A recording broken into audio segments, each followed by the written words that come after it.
नमस्कार. घरोघरी मातीच्या चुली या मालिकेच्या आजच्या भागामध्ये मी तुम्हा सर्वांचे अगदी मनपूर्वक स्वागत करते. आजच्या भागामध्ये आपल्याला पाहायला मिळतं, ऐश्वर्या नानांना खुर्चीवरून बाहेर घेऊन येत असते आणि मनाशीच म्हणते, जर आईचा विश्वास जिंकायचा असेल तर या म्हाताऱ्याची काळजी घेण्याचं नाटक तर मला करावंच लागेल, ही ॲक्टिंग करावीच लागेल असं म्हणत ऐश्वर्या नानांना म्हणते, नाना आता तुम्हाला बरं वाटतंय ना? नाना आज दिवाळीचा सण आहे, बघा ना सर्वजण किती छान रेडी झाले आहेत. बाहेर आकाशकंदील लावला आहे, दिव्यांची आरास केली आहे, अंगणामध्ये छान रांगोळी काढली आहे, घरात फराळ बनवला आहे आणि अगदी आनंदाचं वातावरणही आहे. नाना तुम्ही अजिबातच काळजी करू नका, तुम्ही लवकरच बरे व्हाल याची मला पूर्ण खात्री आहे. हो ना आई? तर सुमित्राताई होकार देतात. तर त्यानंतर आजी म्हणू लागतात, हो ना. आणि आता जर फराळाचा विषय काढलाच आहेस तर होऊन जाऊन दे फराळ. कसं आहे ना, कधी एकदा फराळ करते असंच झालंय मला. परंतु त्याचवेळी तिथे सौमित्र येतो आणि विचारतो, पण फराळ कुठे आहे? नाही म्हणजे अवंतिका घरात नाहीये आणि ऐश्वर्या घरात असून सुद्धा असं म्हणत आता सौमित्र ऐश्वर्याकडे पाहत असतो आणि ऐश्वर्याला विचारतो, ऐश्वर्या तू काही बनवलंयस का फराळ? आता मात्र ऐश्वर्या काहीच बोलत नाही. परंतु त्याचवेळी तिथे सारंग येतो आणि सौमित्राला म्हणू लागतो, दादा अरे त्यांनी फराळ बनवायला घेतलाच होता. तर सौमित्र विचारतो, मग काय झालं? तर सारंग म्हणतो, दादा अरे त्यांच्या हाताला चटका लागला आणि त्यामुळे त्यांना फराळ बनवताच आला नाही. तर सौमित्र म्हणतो, अरे वा. तर सारंग विचारतो, काय? तर सौमित्र म्हणतो, अरे देवा, म्हणजे यावेळी दिवाळीला फराळ नाही आहे तर? तर सुमित्राताई म्हणतात, नाही नाही असं काही नाही आहे, अरे फराळ आहे तर. अरे कसं आहे ना, ज्यावेळी हा सगळा काही गोंधळ घडला त्यानंतर मी स्वतःहूनच फराळ बनवायला घेत होते, परंतु त्याचवेळी गुलाब आता फराळाचे डबे घेऊन आला आणि म्हणूनच मी काहीच बनवलं नाही. तर आता आजी म्हणू लागतात, अगं सुमित्रा फराळ तर आहेच, मग आपण तात्काळात का उभे राहिलो आहोत, आपण फराळ करून घेऊयात ना. तर आता सुमित्राताई म्हणतात, हो चालेल ना. तर आता आजी गुलाबला आवाज देत म्हणतात, गुलाब अरे फराळ घेऊन ये. तर गुलाबदादा म्हणतात की हो हो मी फराळ घेऊन येतच आहे. आता घरामध्ये जे काही चालू आहे ते नानांना काही आवडत नसतं आणि नानांची चिडचिड होत असते. परंतु अशा परिस्थितीमध्ये नानाही काही करू शकत नसतात आणि म्हणूनच नानांना खूप वाईट वाटत असतं. आता नानांची ती परिस्थिती पाहून सौमित्राच्या सगळं काही लक्षात येतं. आता सौमित्र नानांकडे येतो आणि नानांना म्हणतो, नाना तुम्हाला बरं वाटतंय ना? तुम्ही काळजी करू नका, सगळं काही ठीक होणार आहे आणि अगदी पूर्वीसारखं होणार आहे. तुम्ही लवकरात लवकर बरे होणार आहात याची मला पूर्ण खात्री आहे असं म्हणत आता सौमित्र नानांना म्हणतो, नाना आम्ही आहोत तुमच्यासोबत, काळजी करू नका. नाना खरंच सांगू का, तुम्हाला असं शांत पाहायची सवय नाही आहे मला, परंतु नाना माझी खात्री आहे तुम्ही लवकरच बरे होणार आहात. आता मात्र ऐश्वर्या रागाने सौमित्राकडे पाहत असते. तर सौमित्र नानांना म्हणू लागतो, आणि ज्या दिवशी नाना तुम्ही बोलाल तो दिवस अगदी लक्षात ठेवण्यासारखा असेल. आता मात्र ऐश्वर्याला धक्काच बसतो. ऐश्वर्या पूर्णपणे घाबरून गेलेली असते. आता सौमित्र ऐश्वर्याला बाजूला करतो आणि नानांना फराळ खाण्यासाठी घेऊन येतो. आता सर्वजण एकत्र मिळून फराळ खाण्यासाठी जात असतात. तर दुसरीकडे पाहायला मी आता जानकी तयार होत असते. आता त्याचवेळी ऋषिकेश जानकीला गजरा घेऊन आलेला असतो. आता जानकी गजरा पाहते आणि ऋषिकेशला म्हणते, ऋषिकेश अहो एवढा वायफळ खर्च आपल्याला परवडणार नाही, तुम्ही कशाला घेऊन आलाय गजरा? तर ऋषिकेश म्हणू लागतो, कारण सणासुदीचा दिवस आहे आणि अशा या सणासुदीच्या दिवसांमध्ये माझी लक्ष्मी खुलून दिसावी यासाठीच मी तुझ्यासाठी गजरा घेऊन आलो आहे असं म्हणत आता ऋषिकेश जानकीच्या हातामध्ये गजरा देत असतो. तर जानकी म्हणू लागते, माझ्या नवऱ्याने माझ्यासाठी गजरे तर आणलेच आहेत, परंतु माझ्या नवऱ्याला ना काहीच कळत नाही असं म्हणत जानकी आरशासमोर उभी राहते. आता ऋषिकेशच्या सगळं काही लक्षात येतं. आता ऋषिकेश जानकीच्या डोक्यामध्ये गजरा माळतो आणि त्यानंतर जानकी आणि ऋषिकेश अगदी प्रेमानेच एकमेकांकडे पाहू लागतात. दुसरीकडे ऐश्वर्याची पूर्णपणे वाट लागलेली असते. तर इकडे जानकी आणि ऋषिकेश आपली दिवाळी अगदी आनंदाने साजरी करत असतात. दुसरीकडे पाहायला मिळतं, सर्वजण फराळ करण्यासाठी बसतात. गुलाबदादा सर्वांसाठी फराळ घेऊन येतात. तो फराळ पाहूनच सर्वांना खूप आनंद झालेला असतो. तर आता ज्यावेळी सारंग चकली खाण्यासाठी घेतो त्यावेळी चकली खाता क्षणी सारंगच्या लक्षात येतं की ही सगळी काही जानकी वहिनीच्या हातची चव आहे. सारंग नकळतपणे म्हणतो की खरंच फराळ खूप छान झालंय, चकली तर एकदम खुसखुशीत झाली आहे, खरपूस तीळ घातलेली आणि काटेरी चकली, अगदी जशी आपल्याला आवडते तशीच. चकलीची चव पाहताच असं वाटते की ही चकली जानकी वहिनीनीच बनवली आहे. आता हे ऐकताच ऐश्वर्याला धक्काच बसतो. ऐश्वर्याने हातामध्ये चकली खाण्यासाठी घेतलेली असते, परंतु ज्यावेळी जानकीचं नाव निघतं त्यावेळी मात्र ऐश्वर्या रागानेच ती चकली खाली ठेवते आणि सारंगकडे रागाने पाहू लागते.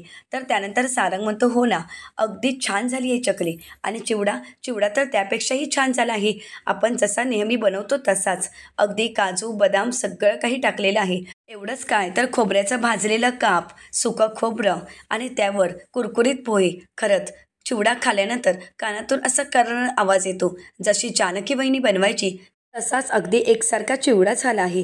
तर त्यानंतर आजी म्हणू लागतात, कानोले पण खरंच खूप छान झाले आहेत, अगदी जसे आपण घरी बनवतो तसेच. म्हणजे अगदी जानकीच्या हातची चव वाटायला लागली आहे.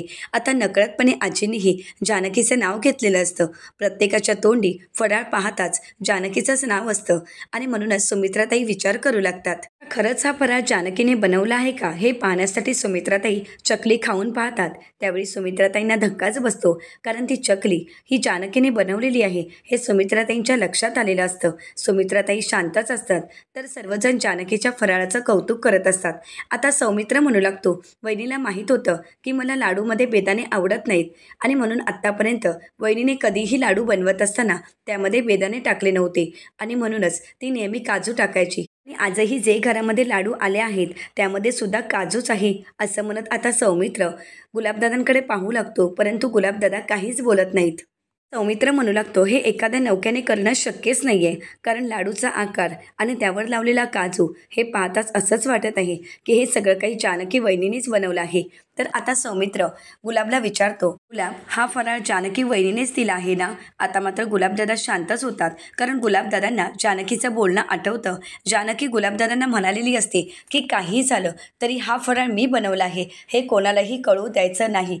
तर आता सौमित्र गुलाबदादांकडे पाहत असतो, तर गुलाबदादा म्हणतात, नाही दादा, अहो जानकी वहिनी का देतील? मी जानकी वहिनींना सगळी काही रेसिपी विचारून घेतली होती आणि त्यानुसारच सगळा फराळ अगदी जानकी वहिनी बनवतात तसाच बनवला आहे आणि म्हणूनच तुम्हाला जानकी वहिनींच्या हातची चव लागत आहे. जानकी वहिनी का देतील? तर आता ऐश्वर्या म्हणू लागते, हो, परंतु गुलाब हा फराळ तूच बनवलायस ना नक्की? त्या मात्र गुलाबदादा शांतच होतात. तर सौमित्र म्हणू लागतो, तो सांगतोय तर त्यानेच बनवला असेल, तो का खोटं बोलेल? असं म्हणत आता सौमित्र गुलाबला म्हणतो, एनिवे खरंच फराळ खूप छान झाला आहे. तुझ्यामुळे यावर्षीच्या दिवाळीचा फराळ आम्हाला खाता आला आहे आणि सर्वात महत्त्वाचं म्हणजे जानकी वहिनींच्या हातचा फराळ खाल्याची फिलिंगही आली आहे. आता सर्वांच्या तोंडी जानकीचं कौतुक चालू असतं. सारंग म्हणू लागतो, हो ना, अगदी जानकी वहिनींच्या हातचा फराळ असतो तसाच फराळ आहे. खरंच खूप मज्जा आली, जानकी वहिनींच्या हातचा फराळ खाल्यासारखंच वाटत आहे असं म्हणत सौमित्र आणि सारंग जानकीचं कौतुक करत असतात. आता मात्र ऐश्वर्याचा जळफळाट होतो. आता ऐश्वर्या मनाशीच म्हणते, सतत आपल्या वहिनी वहिनी वहिनी पाहावं, त्यावेळी प्रत्येकाच्या तोंडी वहिनीचं कौतुक, प्रत्येकाच्या तोंडी जानकीचं कौतुक. प्रत्येक वेळी जानकीचं कौतुक ऐकून ऐश्वर्याचा खूप संताप होत असतो. ऐश्वर्या म्हणू लागते, जानकीला घराबाहेर काढलं, परंतु जानकीच्या आठवणी अजूनही या घरामध्ये दबा धरूनच बसले आहेत. कधीही कुठूनही झेप घेतात अंगावर. त्या जानकीला घराबाहेर काढलं, परंतु तिचं अस्तित्व अजूनही मला मिटवता आलं नाही. परंतु आता काही करून जानकीचं अस्तित्व या घरातून मिटवावं लागेलच. सतत घरामध्ये तिचीच चर्चा चालू असते आणि ही चर्चा जर अशीच चालू राहिली तर मग झालंच, तिचं अस्तित्व मिटवणं खूप कठीण होईल आणि या घरातील कोणीही तिला विसरणार नाहीत. परंतु आता मलाच काहीतरी करावं लागेल की ज्यामुळे घरातील सर्वजण जानकीला विसरून जातील आणि या घरामध्ये यापुढे जानकीची चर्चाही होणार नाही आणि म्हणूनच ऐश्वर्या विचार करू लागते. तर दुसरीकडे पाहायला मिळतं, आता दिव्यांची झालेली आरास आणि दारासमोर लागलेला आकाशकंदील पाहून ओवीला खूप आनंद झालेला असतो. ओवी म्हणू लागते, म्हणूनच तर मला दिवाळी हा सण खूप आवडतो. तर जानकी आता ओवीला म्हणते, अगं असा आकाशकंदील लावणं, दिव्यांची आरास करणं आणि हा उत्साह, नवचैतन्य म्हणजेच दिवाळी. घरासमोर काढली जाणारी रांगोळी म्हणजे दिवाळी, घरासमोर केली जाणारी दिव्यांची आरास म्हणजेच दिवाळी, आपण एकत्र फराळ करतो म्हणजेच दिवाळी असं म्हणत आता जानकी ओवीला दिवाळीचं महत्त्व पटवून देत असते. ओवीच्या चेहऱ्यावरचा आनंद पाहून जानकी आणि ऋषिकेशलाही खूप आनंद झालेला असतो. जानकी पुढे ओवीला म्हणते, आणि आपल्या माणसांची सोबत म्हणजेच दिवाळी. तर आता ऋषिकेश जानकी आणि ओवीला जवळ घेतो आणि म्हणू लागतो, घरामध्ये कंदील लागला म्हणूनच दिवाळी दिवाळी आहे आणि माझ्या घरच्या दोन्ही लक्ष्म्या अगदी खुश आहेत आणि म्हणूनच दिवाळी दिवाळी आहे. जानकी आणि ऋषिकेश ओवीला दिवाळीच्या शुभेच्छा देतात. सर्वजण अगदी आनंदात असतात. छोटासा का होईना जानकी आणि ऋषिकेशने आपला संसार उभा केलेला असतो आणि त्यामध्येच ते खूप खुश असतात. तर दुसरीकडे पाहायला मिळतं, आता रणदिवेंच्या घरी लक्ष्मीपूजनाची तयारी सुरू असते, परंतु फक्त गोंधळ चालू असतो, कारण कोणालाही कुठलीच वस्तू सापडत नसते. प्रत्येकजण सुमित्राताईंना ही वस्तू कुठे आहे, ती वस्तू कुठे आहे असंच विचारत असतात. तर आता सारंग म्हणू लागतो, परंतु आई, अगं प्रसादासाठी काय बनवायचं ते सांग ना. तर आता शर्वरी म्हणू लागते, अरे तू प्रसादाचं काय घेऊन बसलेस? इथे अजून देवीची वेणीच आली नाहीये. देवीची पूजा झाल्याशिवाय आपण प्रसाद बनवणार आहोत का? अरे वेणी तर अगोदर पाहिजे, तरच देवीची पूजा होऊ शकते. तर आता सुमित्राताई म्हणू लागतात, अरे हो हो, जरा शांत व्हा. किती हा गोंधळ चालू आहे. आपल्या घरी तर दरवर्षीच लक्ष्मीपूजन होत असतं, परंतु आत्तापर्यंत असा गोंधळ कधीच झाला नव्हता. तर शर्वरी म्हणू लागते, असा गोंधळ कधी झाला नाही, कारण सगळं काही जानकी वहिनीच पाहायची. जानकी वहिनी सगळं काही हाताशीच ठेवायची आणि त्यामुळे अशी आरडाओरड करायची वेळ कधी आलीही नव्हती. जानकी वहिनी अगदी सगळं काही आठवणीने न विसरता करायची आणि म्हणूनच आपल्याला कोणाला काही करायची कधी वेळच आली नाही. आता मात्र सर्वांनाच जानकीची आठवण येऊ लागते. तर ऐश्वर्याचा मात्र चळफळाट होत असतो. तर सुमित्राताई म्हणतात, बरं ठीक आहे, सौमित्र आणि अवंतिका तुम्ही लक्ष्मीपूजनासाठी बसा बघू. आता सौमित्र आणि अवंतिका लक्ष्मी मातेची पूजा करण्यासाठी बसतात, परंतु त्याचवेळी लाईट गेलेली असते. आता सर्वांनाच धक्का बसतो. सुमित्राताई म्हणू लागतात, हे काय आहे? ऐन लक्ष्मीपूजनाच्या वेळी लाईट कशा काय जाऊ शकतात? आता त्याचवेळी बाहेरून आवाज येतो, कोणी आहे का? तर आता सर्वजण बाहेर येतात. तर सौमित्र त्या दादांना विचारतो की आपण कोण आहात? तर ते दादा म्हणू लागतात, मी संपत माने, इलेक्ट्रिसिटी बोर्डकडून आलो आहे. तर सुमित्राताई म्हणू लागतात, अरे बापरे, म्हणजे तुम्हीच आमची वीज कापली आहे का? तर ते म्हणू लागतात की हो, आम्हीच तुमची वीज कापली आहे. तर सुमित्राताई विचारतात, कशासाठी? तर ते म्हणू लागतात, कारण तुम्ही बिल भरलं नाही. आता मात्र सर्वांनाच धक्का बसतो. आता सर्वजण ऐश्वर्याकडे पाहू लागतात. तर ऐश्वर्या विचारते, काय तुम्ही सर्वजण माझ्याकडे असे का पाहत आहात? मी तर काहीच केलं नाहीये आणि बिल कोण भरतं? तर सारंग म्हणू लागतो की जानकी वहिनी. आता मात्र ऐश्वर्याला धक्काच बसतो. ऐश्वर्याच्या सगळं काही लक्षात येतं. तर सर्वजण ऐश्वर्याकडे पाहत असतात, त्यामुळे ऐश्वर्या मात्र शांतच होते. तर सौमित्र म्हणू लागतो, काय रात्र आहे, घरची लक्ष्मी तिला घराबाहेर काढलं. तिच्या जाणाऱ्या पावलांनी या घरची लक्ष्मीही निघून गेली आहे आणि या घरात फक्त अंधार पसरला आहे. आता मात्र सुमित्राताई सौमित्राच्या बोलण्याकडे पाहू लागतात. आता सौमित्राचं बोलणं कुठेतरी खरं आहे हे सुमित्राताईंनाही जाणवत असतं. तर सौमित्र पुढे म्हणू लागतो, घरात फक्त अंधार पसरला आहे. तर आता सुमित्राताई सौमित्राला म्हणतात, सौमित्र. तर सौमित्र म्हणतो, नाही आई, अगं आज घरामध्ये संपूर्ण अंधार पसरला आहे. आज दिवाळीचा सण आहे, घरात लक्ष्मीपूजन आहे आणि घरामध्ये लाईट नाहीत. दिवाळीच्या सणानिमित्त घरामध्ये फराळही बनवला नव्हता, तोही आपल्याला गुलाबच घेऊन आला आहे आणि त्याच्यामुळेच आज दिवाळीच्या सणानिमित्त आपल्याला फराळ खाता आला आहे. आता मात्र सौमित्र खूप चिडलेला असतो. सौमित्र म्हणू लागतो, दारासमोर तुळस आहे, परंतु त्याला कोणी पाणीही घातलं नाही. परंतु आज कोणीतरी पाणी घालून गेलं आणि म्हणूनच ती तुळस आज टवटवीत दिसत आहे. परंतु या घरची लक्ष्मी घराबाहेर गेली आणि सगळंच काही संपून गेलं आहे. आता मात्र ऐश्वर्या चिडते आणि म्हणते, बस झालं तुमचं सौमित्र भाऊची बोलणं. आत्तापर्यंत खूप काही ऐकून घेतलं, परंतु आत्ता नाही. सतत या घरामध्ये जानकीचं कौतुक का करावं? आम्ही काहीच करू शकत नाही का? मनात आणलं तर हे घर असं लक्क उजळून टाकेन ना की कोण विचारही करू शकत नाही. आलेच मी, असं म्हणत आता ऐश्वर्या देवघरामध्ये जाते आणि लक्ष्मीपूजनाच्या पूजनासाठी ठेवलेले पैसे घेऊन येते आणि त्या दादांच्या हातात देत म्हणते, हे घ्या पैसे, किती आहे बिल? तर त्या दादांनी बिल सांगताच ऐश्वर्या म्हणू लागते, हे जास्तीचे पैसे आहेत, दिवाळी म्हणून तुम्हाला ठेवा, परंतु आता लगेच चालू करायची आहे लाईट. जर लाईट चालू करण्यासाठी वेळ झाला तर आता मी विखे पाटलांना फोन करू का? आता मात्र ते दादा घाबरत म्हणतात, नाही नको, त्याची काहीच गरज नाही, परंतु पुढच्या वेळी मात्र वेळेवर बिल भरा, असं म्हणत ते तिथून निघून जातात. तर आता ऐश्वर्या म्हणू लागते, पाहिलंत ना, मी काहीही करू शकते, त्यामुळे प्रत्येक वेळी जानकीचं कौतुक करायची काहीच करत नाही. तर आता अवंतिका म्हणू लागते, परंतु ऐश्वर्या, तुला खरंच डोकं आहे का? आता मात्र ऐश्वर्या रागानेच अवंतिकाकडे पाहत असते. तर अवंतिका म्हणू लागते, ऐश्वर्या, आज लक्ष्मीपूजन आहे, दिवाळीचा पहिला दिवस आणि आज आपण लक्ष्मी घरात आणत असतो, घरची लक्ष्मी बाहेर देत नसतो. आज तू काय केलेस माहीत आहे का? लक्ष्मीपूजनासाठी ठेवलेलेच पैसे म्हणजेच आपल्या घरची लक्ष्मी तू दुसऱ्यांना दिली आहेस. जी लक्ष्मी आपण घरात आणण्यासाठी आतापर्यंत प्रयत्न करत असतो तीच लक्ष्मी तू बाहेर दिली आहेस. आता मात्र सर्वांनाच अवंतिकाचं म्हणणं पटत असतं. ऐश्वर्या मात्र शांतच होते. ऐश्वर्याला तिची चूक लक्षात येते, परंतु ऐश्वर्या मात्र काहीच बोलू शकत नाही. सौमित्र म्हणू लागतो, अवंतिका, अगं तू कोणाला सांगतेस? जिने आत्तापर्यंत लक्ष्मीपूजन कधी केलंही नाही, जिला संस्कारच नाहीच, तिला तू बोलत आहेस. परंतु आई, एक गोष्ट मात्र कायम लक्षात ठेव, मी कितीही प्रयत्न केला आणि कितीही काही केलं तरी जानकी वहिनीचं अस्तित्व या घरातून कोणीही मिटवू शकत नाही. कारण जानकी वहिनी म्हणजे लक्ष्मी मातेचंच रूप होतं. लक्ष्मीपूजनानंतर कोणाला पूजावं तर ती म्हणजे जानकी वहिनीच होती. आता मात्र लाईट चालू होतात.